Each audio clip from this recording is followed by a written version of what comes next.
Hello everyone, welcome to our classes. आज हम देखेंगे कंस्ट्रेंट लेआउट के बारे में। हम स्टार्ट करते हैं कंस्ट्रेंट लेआउट की डेफिनेशन के साथ। Constraint layout is a view group which allows you to create large and complex layouts with a flat view hierarchy and also allows you to position and size widgets in a very flexible way. It was created to help reduce the nesting of views and also improve the performance of layout files. Constraint layout ऐसा view group है जिसमें हम हमारे large और complex layout को easily design कर सकते हैं। जैसा कि हमने अब तक देखा है कि हम किसी पेरेंट लेआउट में नंबर ऑफ़ व्यूज़ या व्यू ग्रुप ऐड करवा सकते थे हमारे लेआउट्स कंपोनेंट को अरेंज करने के लिए, बट इसमें हमें वो करने की ज़रूरत नहीं है। हम इजीली हमारे कंपोनेंट को मैनेज कर सकते हैं। इसमें हमें फ़र्दर लेआउट ऐड करने की ज़रूरत नहीं है और ना ही हम इसमें फ़र्दर लेआउट ऐड करवा सकते हैं। अगर हम डिफरेंट लेआउट को पेरेंट व्यू में ऐड करवाते हैं तो जो हमारी ट्री है कंपोनेंट की, उसकी हायरार्की लंबी और कॉम्प्लेक्स हो जाती है और मैनेज करने में कंपोनेंट्स को मैनेज करने में, एडजस्ट करने में बहुत ही प्रॉब्लम आती है। हमें कंस्ट्रेंट लेआउट की मदद से हमें व्यू के अंदर अदर लेआउट्स को ऐड करवाने की ज़रूरत नहीं है। हम इजीली मैनेज कर सकते हैं कंस्ट्रेंट लेआउट के साथ, जिससे कि हमारे ऐप की परफॉर्मेंस भी इम्प्रूव हो जाती है और हमें व्यूज़ के अंदर व्यूज़ ऐड करने की ज़रूरत नहीं होती है। तो आगे देखते हैं। Constraint layout is very similar to relative layout in such a way because views are laid out according to relationships between sibling views and the parent layout, and it's more flexible and works better with the layout editor. It was released at Google in 2016. Constraint layout similar है हमारे relative layout के साथ, similar है relative layout के क्योंकि ये इसकी जो प्रॉपर्टी होती है, या हम ये कह सकते हैं कि जो कंस्ट्रेंट लेआउट है वो रिलेटिव लेआउट का एडवांस वर्जन है। इसमें भी जो हमारे व्यूज़ होते हैं वो एक दूसरे के सिबलिंग होते हैं और उन व्यूज़ के बीच में रिलेशन होता है और पेरेंट और सिबलिंग के बीच में रिलेशन होता है, जिससे कि हमारा जो लेआउट है वो बेटर परफॉर्म करता है और उसकी परफॉर्मेंस भी अच्छी रहती है। अब हम देखते हैं इस कंस्ट्रेंट लेआउट को एंड्रॉयड स्टूडियो में। ये मेरी मेन एक्टिविटी है और हम अभी इसकी लेआउट पर चलते हैं।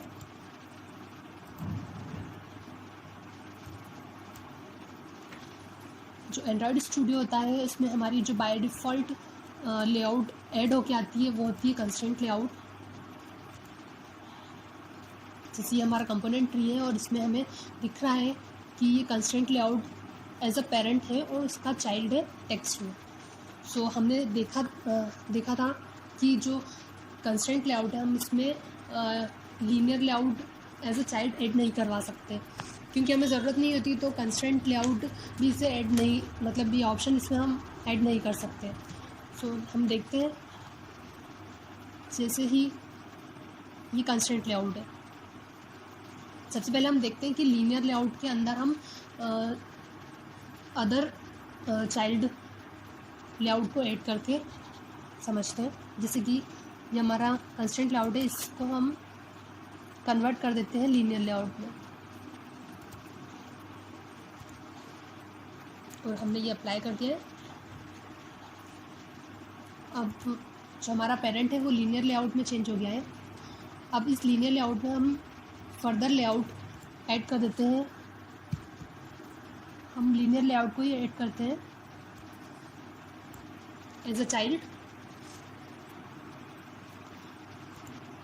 इसका पेरेंट है लीनियर लेआउट और इसमें है चाइल्ड लीनियर लेआउट। अब इसमें हम और भी कंपोनेंट ऐड कर सकते हैं। अब हम देखते हैं कि ये जो लीनियर लेआउट है, अब हम इस लीनियर लेआउट को वापस कंस्ट्रेंट लेआउट में चेंज करते हैं ताकि हमें समझ में आ जाए कि ये जो लीनियर लेआउट है कंस्ट्रेंट लेआउट का चाइल्ड नहीं हो सकता। अब जैसे हमने राइट क्लिक किया और कन्वर्ट व्यू किया और सिलेक्ट किया कंस्ट्रेंट लेआउट को और अप्लाई कर दिया,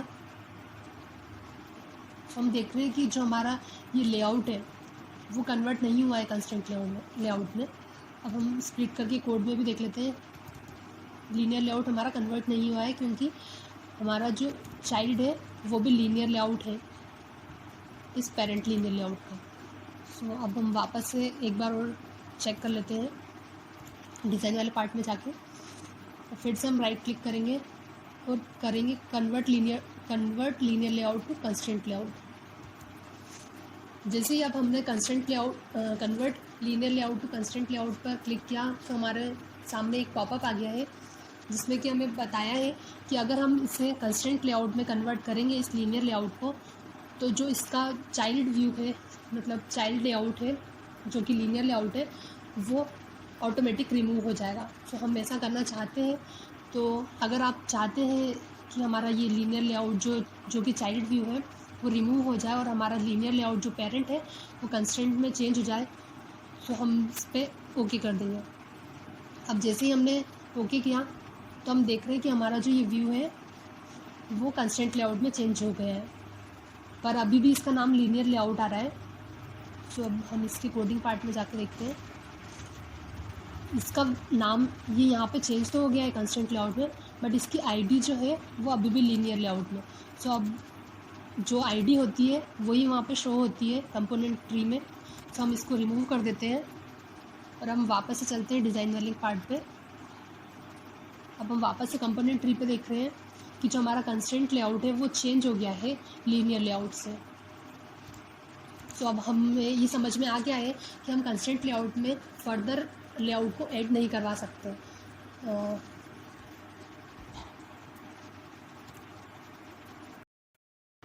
सो अब हम इस कंस्ट्रेंट लेआउट के बारे में एक एक चीज़ को डीप में पढ़ेंगे और समझेंगे। तो स्टार्ट कर रहे हैं। सबसे पहले ये आइकॉन को देख लेते हैं। ये आइकॉन जो है डिज़ाइनिंग सरफेस को सिलेक्ट करने के लिए होता है। जैसे कि अगर हम इस पर क्लिक करते हैं तो यहाँ पे हमें जो ऑप्शंस मिलेंगे ये डिज़ाइन के लिए होगा। इसमें सिर्फ हमारा डिज़ाइनिंग व्यू यहाँ पे शो होगा। जैसा आप देख रहे हैं ये लेआउट शो हो रहा है कंस्ट्रेंट, और उसका जो चाइल्ड है वो टेक्स्ट व्यू शो हो रहा है। अब जैसे ही हम ब्लूप्रिंट पे क्लिक करेंगे तो हमारे इस व्यू का जो ब्लूप्रिंट होगा वो शो होगा। अब इस पर हम डिज़ाइन प्लस ब्लूप्रिंट करते हैं तो यहाँ पे हमारा जो डिज़ाइन पार्ट है वो भी, और ब्लूप्रिंट है जो इसका इस लेआउट का वो भी शो होगा। और जो फोर्थ ऑप्शन है फोर्स रिफ्रेश लेआउट, ये हमारे लेआउट को रिफ़्रेश करने के लिए होगा फोर्सफुली। अब जो दूसरा ऑप्शन है ये ओरिएंटेशन का होता है। जो हमारा ये प्रीव्यू जो शो हो रहा है उसका ओरिएंटेशन के लिए होता है। या तो हम इसे पोर्ट्रेट कर सकते हैं जो बाय डिफ़ॉल्ट सेट है, और या फिर हम इसको लैंडस्केप कर सकते हैं।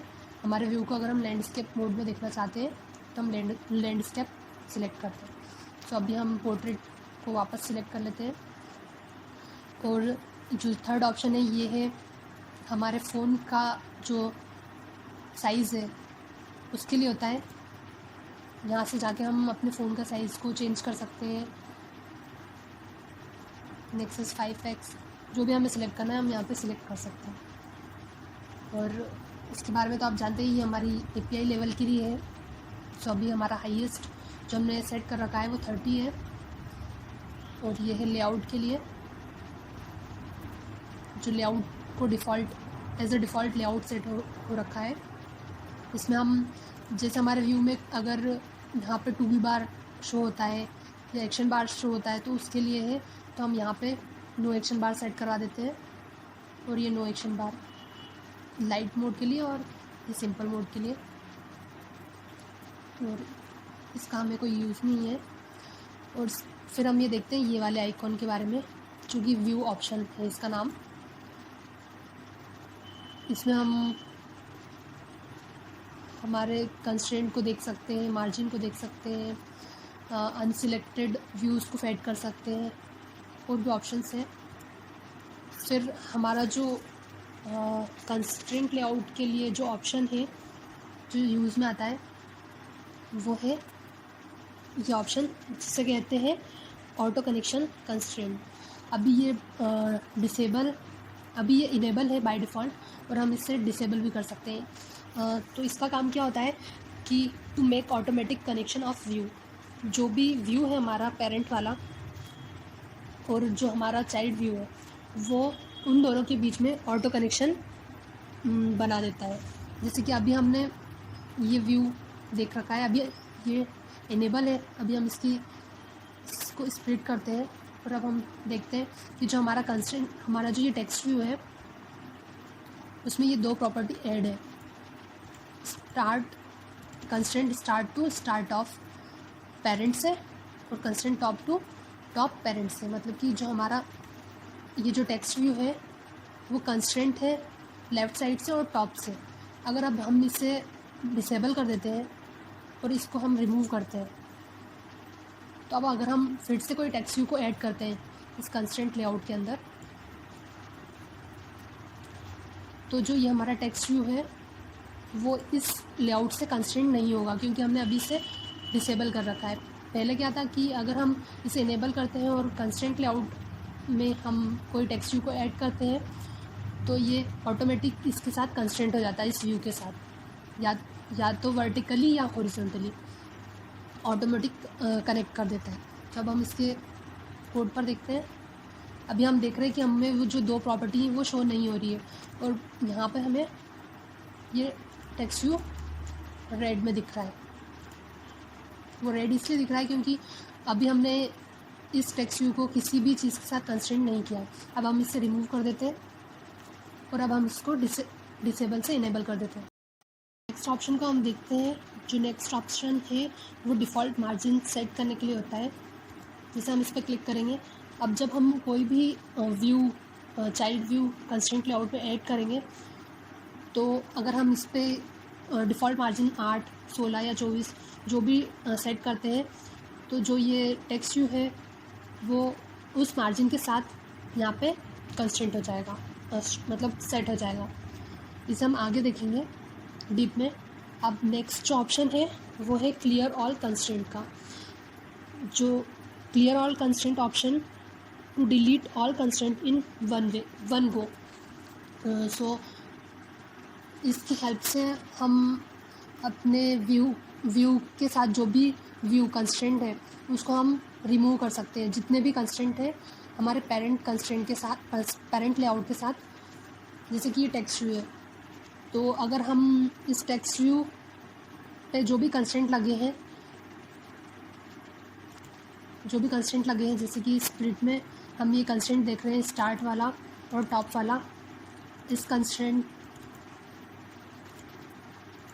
को सिलेक्ट जैसे हमने किया और अब हमने इस क्लियर ऑल कंस्ट्रेंट पे क्लिक किया तो जितने भी कंस्ट्रेंट इन दोनों के बीच में लगे हैं वो रिमूव हो जाएंगे। अब वो एक पॉपअप शो होगा, उसमें ये पूछेगा कि हम करंट लेआउट के ऑल कंस्ट्रेंट को डिलीट करना चाहते हैं। अगर हम यस कर देंगे तो उसके सारे जो कंस्ट्रेंट होंगे वो यहाँ से रिमूव हो जाएंगे और ये टेक्स्ट व्यू वापस से वैसा ही सेट हो जाएगा। वापस से हम चलते हैं नेक्स्ट वाले ऑप्शन पे, जो कि है infer constraint. Infer constraint to automatic figure out the constraint for all the views on screen.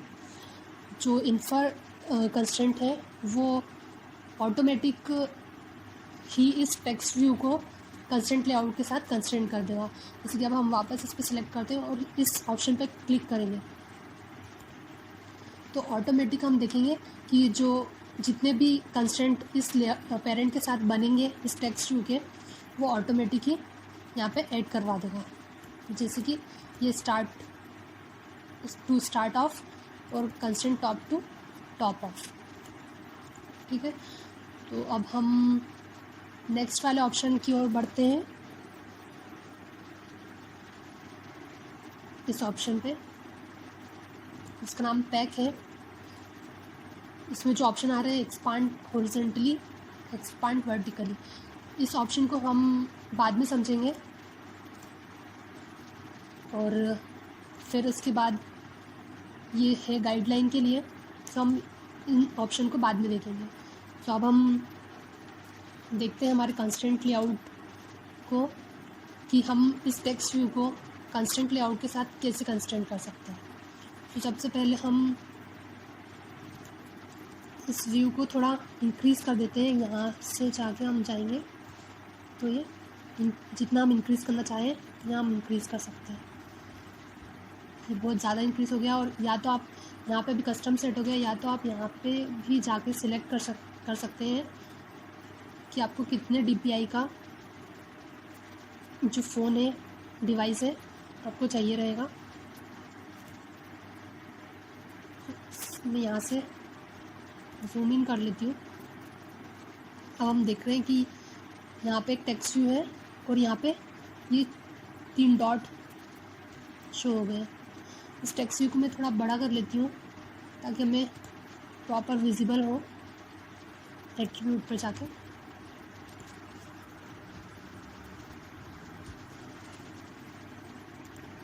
इसको मैं कर देती हूँ 28 SP, 28 SP मैंने सेट कर दिया है। तो अब हमारा जो टेक्स्ट व्यू है थोड़ा बड़ा दिख रहा है। तो अब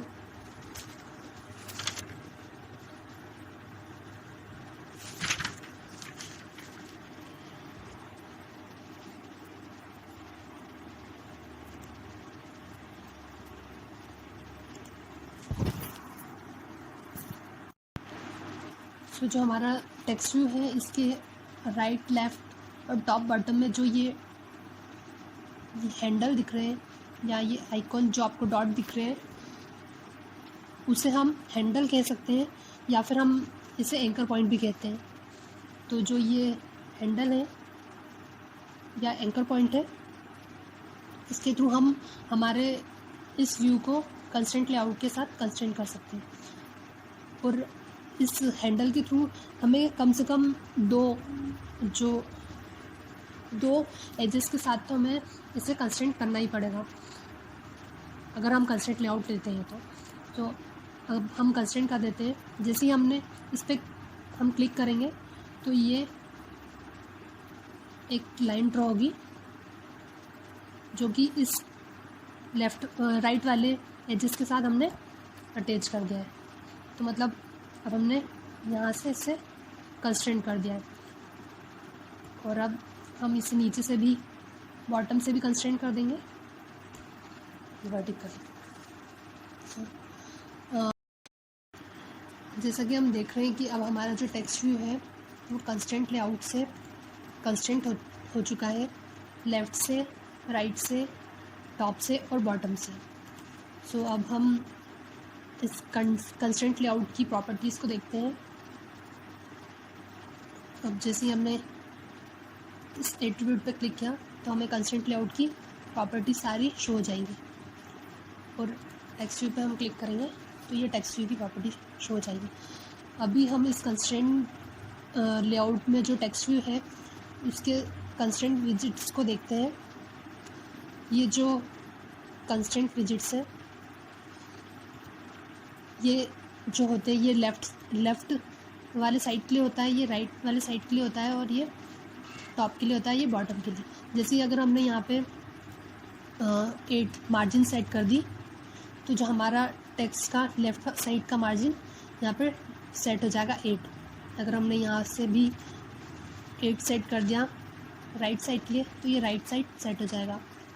और अगर हमने टॉप से कर दिया तो टॉप से भी हो जाएगा, और बॉटम से भी हम इसे मार्जिन सेट कर सकते हैं। यहाँ पे लेफ़्ट, राइट, टॉप, बॉटम। और हम जैसे यहाँ देख रहे हैं कि जो हमारे डिफ़ॉल्ट मार्जिन यहाँ पे क्या हो गई है, 8 सेट हो गई है। तो हम यहाँ से भी कर सकते हैं या हम 16 कर देंगे। तो अभी ये सेट नहीं होगा। अगर हम जैसे ही अगर दूसरा टेक्स्ट लेते हैं यहाँ से कंस्ट्रेंट लेआउट पे, ये हमने जो टेक्स्ट लिया, अब इस टेक्स्ट को हम वर्टिकली कनेक्ट या कंस्ट्रेंट कर देते हैं। तो हम देखेंगे कि जो हमारा कंस्ट्रेंट विजिट्स है, मतलब टेक्स्ट व्यू है, वो राइट साइड से 16 मार्जिन को सेट करते हुए यहाँ पे ऐड हो गया है। तो जो यहाँ पे अगर हम कोई मार्जिन सेट करते हैं तो ये मतलब उसी वक्त हमारा जो मार्जिन सेट नहीं होगा, जब हम अदर कोई व्यू इसमें ऐड करेंगे तो उसका मार्जिन सेट होगा। तो इसका यूज़ हम, इस डिफ़ॉल्ट मार्जिन का यूज़ हम तब यूज़ करते हैं। तो अब हम इसे रिमूव कर देते हैं। अब हम देखते हैं इसका ही एट्रीब्यूट को देखते हैं हम, जो अब हम देख रहे थे, जो हमारा कंस्ट्रेंट विजिट्स है, इसमें हमने मार्जिन सेट करना देख लिया है लेफ़्ट राइट। अब हम आगे की प्रॉपर्टीज़ को देखते हैं। पहले हम इसे सिर्फ डिज़ाइन पर ही सेट कर देते हैं हमारे व्यू को। अब जो हमारा टेक्स्ट व्यू है, इसके कंस्ट्रेंट विजेट्स में हमें जो ये एक आइकॉन शो हो रहा है, सर्कुलर आइकॉन, उसे हम बायस कहते हैं। इसे हम वर्टिकल बायस कहते हैं और इसे हम हॉरिजॉन्टल बायस कहते हैं। तो बायस क्या होते हैं? Bias decide view placement between its constraint on an axis. By default it set 50% and can be change easily by dragging. So bias हमारे बाय डिफ़ॉल्ट 50% पे सेट होते हैं और हम इजीली इसको ड्रैग करके चेंज कर सकते हैं, जिससे कि हमारा जो टेक्स्ट व्यू है, जो भी हमारा ये व्यू है, वो इजीली वर्टिकल मैनर में ड्रैग हो सके, या मूव करके हम कहीं पे भी इसे सेट कर सकते हैं वर्टिकल फॉर्मेट में। और ऐसे ही हम हॉरिजॉन्टल का यूज़ करके हम इसको हॉरिजॉन्टली मूव कर सकते हैं और हमारे व्यू को सेट कर सकते हैं। बाय डिफ़ॉल्ट ये 50% ही सेट होता है और हम इसे अपनी ज़रूरत के अकॉर्डिंग इसे सेट कर सकते हैं कि हमें बॉटम में रखना है, या हमें सेंटर में रखना है, या हमें टॉप पे रखना है, हम इसे सेट कर सकते हैं। तो ये जो बायस है वो लीनियर लेआउट और रिलेटिव लेआउट में सेट करना बहुत डिफ़िकल्ट है। सो अब हम नेक्स्ट वाले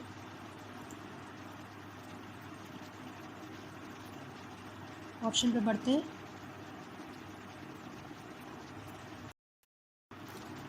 तो हमारा ये ऑप्शन भी हो गया है और इस ऑप्शन को हम देख चुके हैं।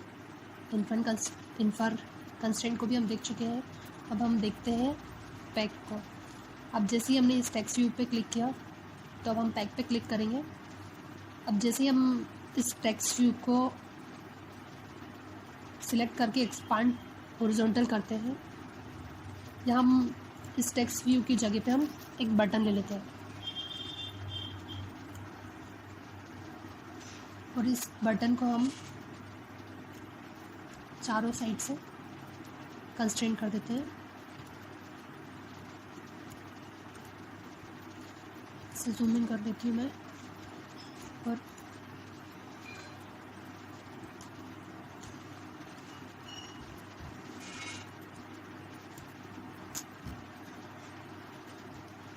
इसे जूम इन करके मैं इसको जूम आउट करके मैं इसे चारों साइड से कंस्ट्रेंट कर देती हूँ। अब जैसे ही मैंने ये बटन सेलेक्ट किया और मैंने इस पैक पे क्लिक किया और मैं ये ऑप्शन को सिलेक्ट करती हूँ एक्सपांड हॉरिजॉन्टली। अभी इसकी विड्थ क्या है? Wrap content. अब जैसे ही मैंने इससे एक्सपांड हॉरिजॉन्टली करा तो ये ऑटोमेटिकली एक्सपांड हो जाएगा हॉरिजॉन्टली, मतलब विड्थ इसकी ऑटोमेटिक इंक्रीज़ हो जाएगी। अब अगर मैंने इसे वर्टिकली एक्सपांड किया तो ये वर्टिकली एक्सपांड हो जाएगा। मैं इसका टेक्स्ट साइज़ चेंज कर देती हूँ। इसका टेक्स्ट साइज़ मैंने 24 SP कर दिया, या हम इसका टेक्स्ट साइज़ 44 SP सेट कर देती हूँ। तो हमारा जो ये बटन है वो इसकी फुल विड्थ के अकॉर्डिंग एक्सपांड कर देगा। ठीक है,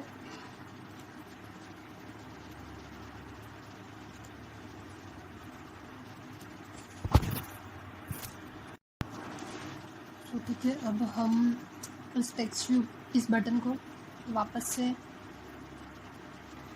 इसका साइज़ रैप कंटेंट कर देते हैं। विड्थ और हाइट दोनों ही रैप कंटेंट कर देते हैं। अब इसके बाद हम दूसरा ऑप्शन देखते हैं अलाइन का, जिससे कि हम अपने व्यू को अलाइन कर सकते हैं। अगर हम हॉरिजॉन्टल सेलेक्ट करेंगे तो ये हॉरिजॉन्टली अलाइन हो जाएगा, अगर हम इसे वर्टिकल सेलेक्ट करेंगे तो ये वर्टिकल अलाइन हो जाएगा। और जैसे अगर हमने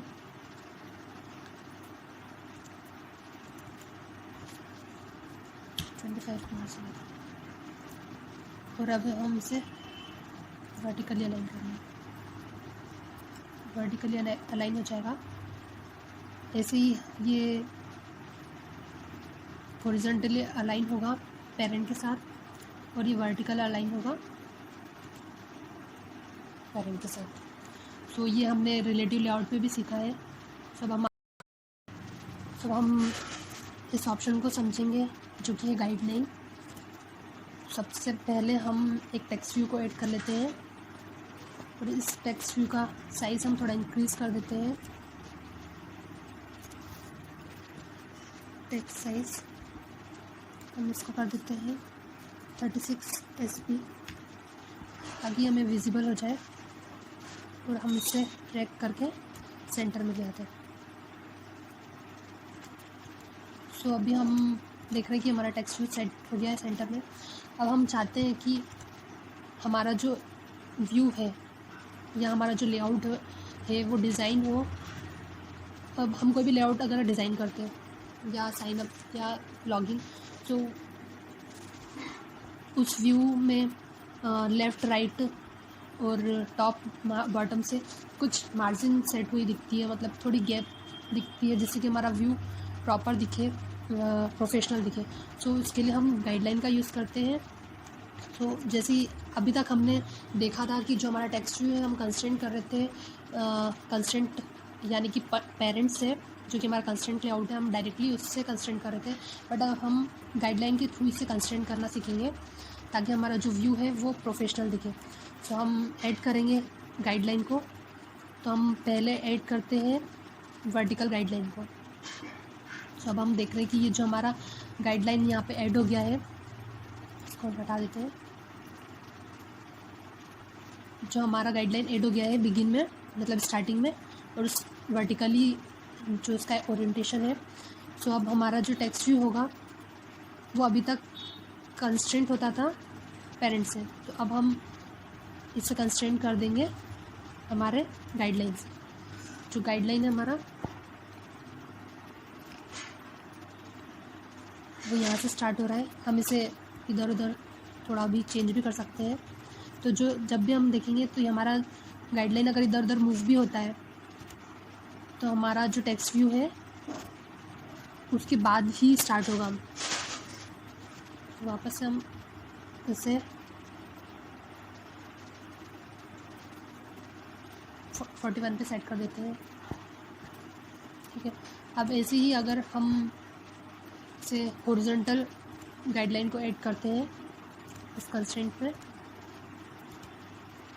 तो हमारा ये हॉरिजॉन्टली एक गाइडलाइन ऐड हो जाएगा, और इस टेक्स्ट व्यू को हम हॉरिजॉन्टली कंस्ट्रेंट कर देंगे इस गाइडलाइन के साथ। पहले हम डायरेक्टली कंस्ट्रेंट कर रहे थे पेरेंट के एजेस से, पर अब हम इस गाइडलाइन से इसको कंस्ट्रेंट कर सकते हैं। ऐसे ही हम ऐड कर सकते हैं और इसे मूव कर सकते हैं। तो हमारा जो टेक्स्ट व्यू होगा उसके बाद ही स्टार्ट होगा। अगर हम टेक्स्ट व्यू को मार्जिन देना चाहते हैं तो हम मार्जिन भी ऐड कर सकते हैं टॉप से 20, और हम लेफ़्ट से भी 20 कर सकते हैं। तो अब हमारा जो भी गाइडलाइन है वो कहीं भी मूव होता है, अगर यहाँ से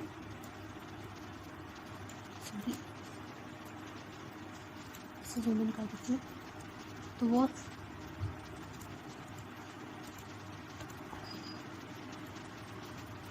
उसके बाद ही स्टार्ट होगा, इसके कंस्ट्रेंट होने के बाद। सो हम गाइडलाइन का यूज़ करके भी हम इसको ऐड कर सकते हैं।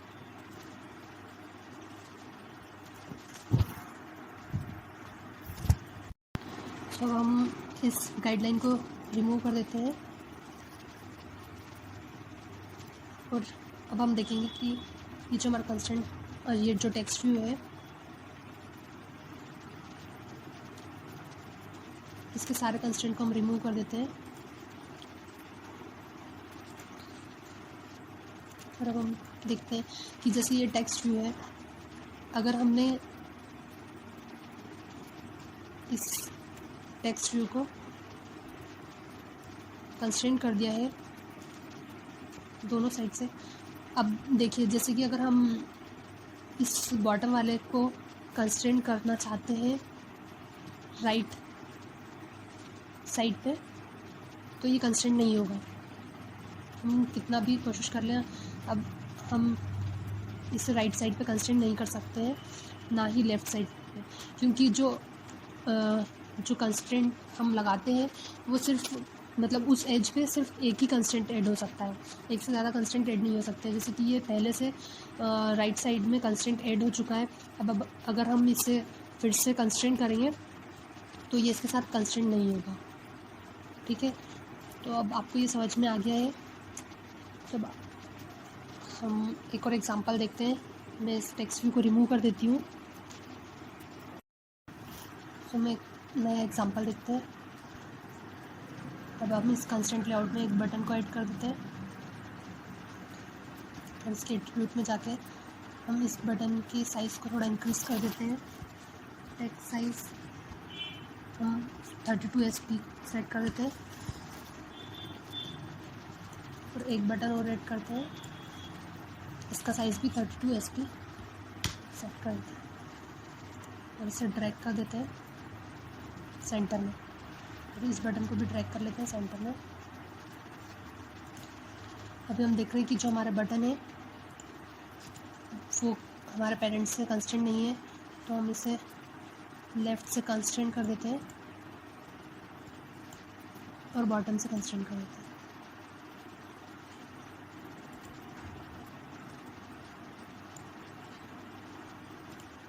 और इस बटन में भी हम इसे राइट से कंस्ट्रेंट कर देते हैं और बॉटम से कंस्ट्रेंट कर देते हैं। इसे ड्रैग कर देते हैं।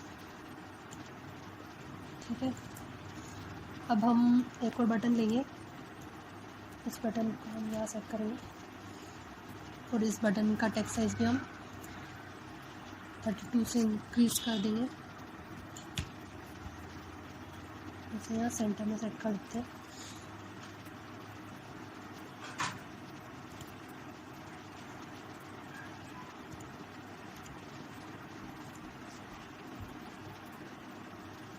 ठीक है, अभी हमारे सारे बटन की विड्थ जो है वो रैप कंटेंट है। अब हम इन बटन को इस बटन के साथ कंस्ट्रेंट करेंगे। तो हम इस वाले बटन को कंस्ट्रेंट करेंगे इससे और इस वाले को कंस्ट्रेंट करेंगे थर्ड वाले से।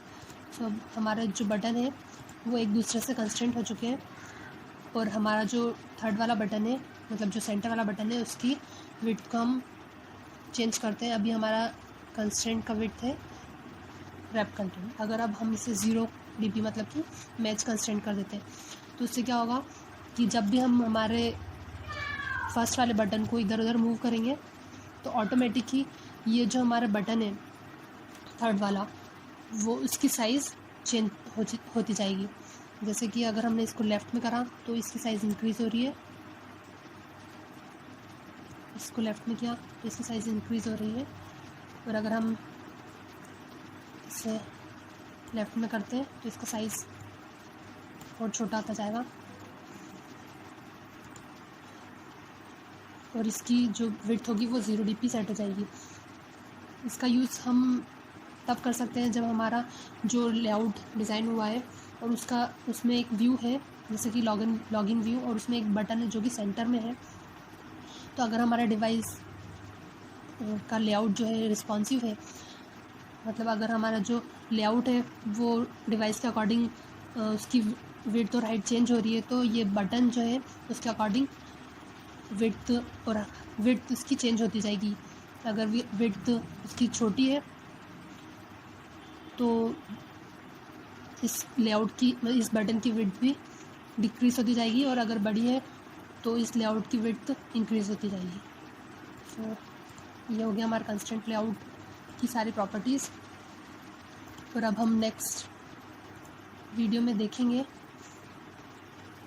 कि कंस्ट्रेंट लेआउट की हेल्प से हम किसी लॉगिन व्यू या लॉगिन लेआउट को कैसे डिज़ाइन करेंगे। सो आज के वीडियो में इतना ही। Thanks for watching.